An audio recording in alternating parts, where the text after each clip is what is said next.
Comme vous le savez, le Banque Al-Maghrib est membre du réseau NGFS depuis avril 2018, juste quelques mois après la création de ce réseau, à l'initiative de la Banque de France. Et depuis, nous assistons à l'ensemble des réunions organisées par ce réseau. Nous échangeons les expériences et les informations. Et c'est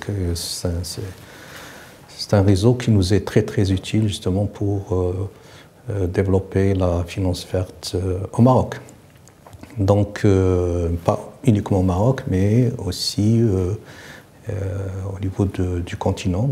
Le NGFS compte sur le Maroc pour qu'il porte sa voix au niveau des différents pays africains avec lesquels nous avons des relations économiques, culturelles et financières très importantes. Comme vous le savez, les banques sont présentes, les banques marocaines sont présentes à peu près dans 27 pays. Nous comptons aussi sur le réseau bancaire dans le continent pour déployer dans le futur leur politique de finance verte. Bien sûr, il faut capitaliser aussi sur les relations de coopération que nous avons avec plusieurs banques centrales. Nous avons établi une douzaine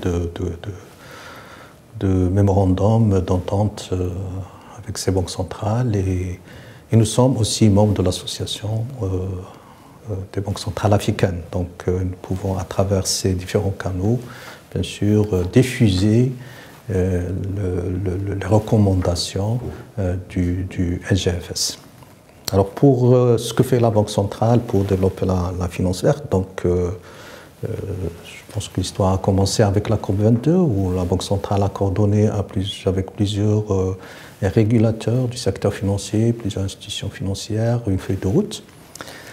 Et pour justement développer la finance verte, et depuis plusieurs initiatives ont été entamées, engagées. Mais aujourd'hui, la Banque centrale, et suite à son intégration justement au NGFS, elle est convaincue qu'il faut passer à une nouvelle étape. Nous sommes en train de préparer une directive en concertation avec les banques pour définir quelles sont les attentes de la Banque centrale,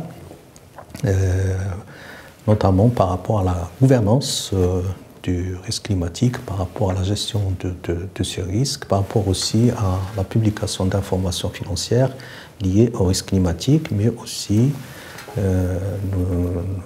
nous envisageons au niveau de cette directive de pousser les banques à sensibiliser leur clientèle, notamment les entreprises, sur les risques climatiques. Je pense qu'il y a d'abord un effort de sensibilisation et d'information très très important à faire au niveau de l'ensemble des pays du continent pour mieux comprendre les enjeux climatiques et leur impact sur les systèmes financiers. Il y a des risques physiques, il y a des risques de transition et surtout les risques de transition sont des risques difficiles à appréhender. Donc il y a un effort à faire à ce niveau.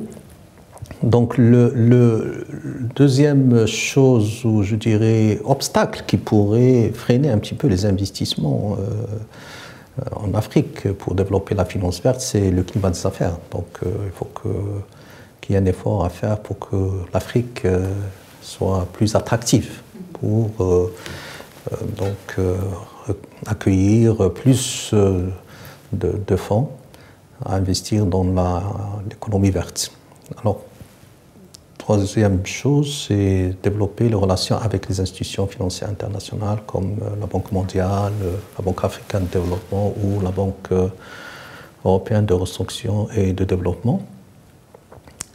Et bien sûr, comme ça a été dit aujourd'hui dans cette conférence, il faut développer les capacity building, parce que là, il y a un dilemme. Souvent, les fonds d'investissement et certaines institutions disent que les fonds sont disponibles. Il faut juste qu'il y ait des projets qui sont viables. Et d'un autre côté, on dit qu'il faut développer les capacity building des pays et des institutions. Donc je pense qu'il y a un travail important à faire à ce niveau pour que les investisseurs soient plus incités à venir travailler en Afrique et investir dans l'économie verte.